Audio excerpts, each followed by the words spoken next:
suka tembem pipinya, ya kan?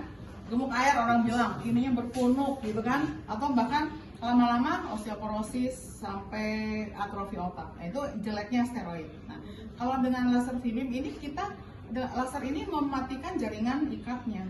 Jadi efek samping yang sistemik nggak ada. Gitu. Kita hanya ngehajar keloidnya. Satu, kedua, kalau sakitnya itu kayak jepret. Jauh lebih kecil lah dibanding disuntik. Ketiga, efek samping itu memang ada setelah ditembak itu akan ngoreng, ya akan ngoreng dan itu akan lepas. Nah pada saat ngoreng ini itu perlu perawatan tetap ya, dikompres atau dikasih krim antibiotik supaya tidak jadi infeksi. Karena kalau pas ngoreng kita garuk-garuk, satu keloidnya makin gede, dua bisa jadi infeksi. Gitu aja sih Pak. Jadi dokter sampai dari 2024 ya Mei. Sampai sekarang sudah berapa banyak pasien? Aduh, aku nggak pernah gitu ya.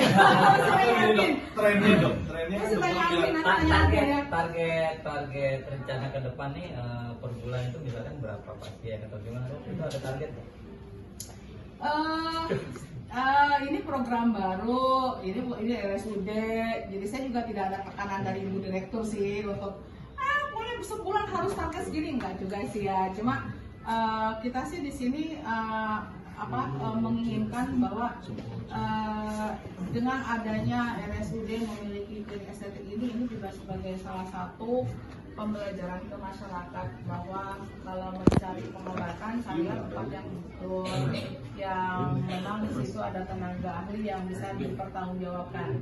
Jadi jangan sembarang masuk ke klinik kecantikan yang nantinya bahkan menjadi bumerang untuk diri sendiri gitu aja sih. Karena kami juga kan rutin mengadakan edukasi ya lewat Instagram RSUD Cipinang gitu. Jadi dengan begitu kan masyarakat akan lebih banyak datang ke sini, jadi nggak bukan saya meng-underestimatekan klinik kecantikan yang lain ya, nggak, cuma maksudnya bahwa kalian di sini tuh akan mendapat treatment yang bisa dipertanggungjawabkan ya, dan jelas karena di sini kan kita punya 3 dokter spesialis kelamin yang memang lulusan universitas yang bagus juga ya, maksudnya jadi kita nggak, insya Allah nggak akan. Berarti satu tim berapa? Kami ada 3 orang. 3 orang. Ya. Jadi dari dokter? Yang pertama senior Dr. Emil ya, Dr. Emil Raffian Fadli, 1-2 saya, satunya lagi. Enggak, maksudnya bisa dijelaskan jurusan spesialis. Sama-sama punya kulit dan kelamin, sama-sama. Jadi yang megang ini kulit dan dokter sekarang namanya diganti ya SPDVE. Bukan SPOK ya? SPOK mah bukan, SPKK. Ya, jadi sekarang tuh jadi SPDVE, spesialis dermatologi kulitnya, venerologi kelaminnya, estetik ya estetik. SPDVE gitu. Sekarang sudah berubah itunya. Kembali dijelaskan tim. Ya. Yang 3 orang tadi satu itu Dr. Emil Raffian Fadli. Ya, satu alma mater dengan saya, jadi beliau senior saya. Yang kedua saya, yang ketiga Dr. Andi. Itu penanganannya khusus atau ya seperti yang saya bilang tadi, jadi ada ketertarikan masing-masing ya.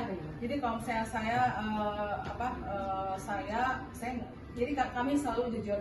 Jadi kalau saya tidak pandai atau saya kurang menguasai tanam benang, saya nggak berani. Karena berat, nanti pasien komplain gimana kan, nah cilaka saya itu bunuh diri. Jadi saya bilang kalau ada kasus yang gitu saya lempar ke dokter yang lain yang lebih mumpuni gitu. Kami sih begitu ya. Jadi kalau kita ini kalau saya ini aku nggak bisa ya udah kita rujuk ke siapa yang lebih ahli gitu. Ya. Satu lagi dari saya dok, kira-kira untuk biaya ini bisa BPJS dok? Enggak loh. Masa cantik kita asuransi? Enggak. Karena ini udah pelayanan ketiga ya. Udah bukan penyakit. Kalau BPJS mana mau. Untuk kasus kulit sendiri BPJS tuh enggak. Untuk semua kasus tindakan tuh BPJS enggak ada loh. Kalau untuk kulit semua enggak ada. Enggak ada kecuali kanker kulit. Dia mau cover. Berarti tadi ada dokter Emil, dokter sendiri. Nana ya, dokter Isnana sama dokter Andi.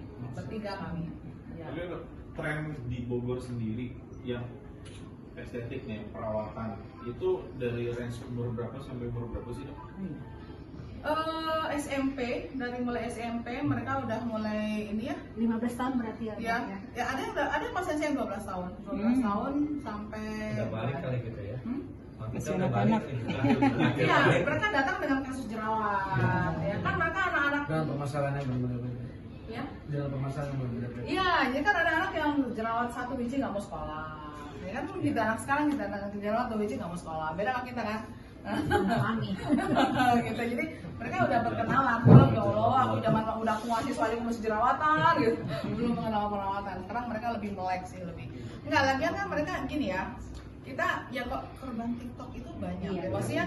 Jadi mereka pada beli kan mereka seneng kan liatin tiap hari gadgetnya, beli katanya tiba-tiba jadi jerawat, tiba-tiba merah, tiba-tiba iritasi, tiba-tiba meradang. Akhirnya kan dia teriak-teriak ke mamanya bawa ke sini. Harusnya dia lihat kulitnya ya dok ya, jenis Ya, apa gitu itu juga. Jadi kan mereka juga ya pasti kan pengetahuan untuk itu belum ada kali ya. Jadi misalnya kalau kulit yang begini tuh harusnya apa? Kan mereka rata-rata suka salah kaprah. Mereka pikir kulit jerawat itu kulit yang berjerawat itu kulitnya sensitif. Padahal belum tentu. Kalau mereka pikir sensitif, jadi mereka pakai produk-produk untuk kulit sensitif. Yang mana sebenarnya produk-produk untuk kulit sensitif kan pasti yang mengandung lembab. Yang ada malah jerawat yang makin nambah. Ya kan? Gitu salah kaprahnya di situ. Oke, Dok. Satu lagi, Dok. Kasus terberat yang dokter tangani korban media sosial. Kan kemarin sempat banyak viral tuh skincare Ya. brand yang overclaim.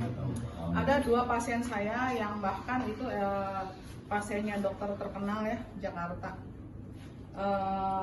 Ya dia akhirnya mungkin udah kehabisan uang, saya udah habis ratusan juta.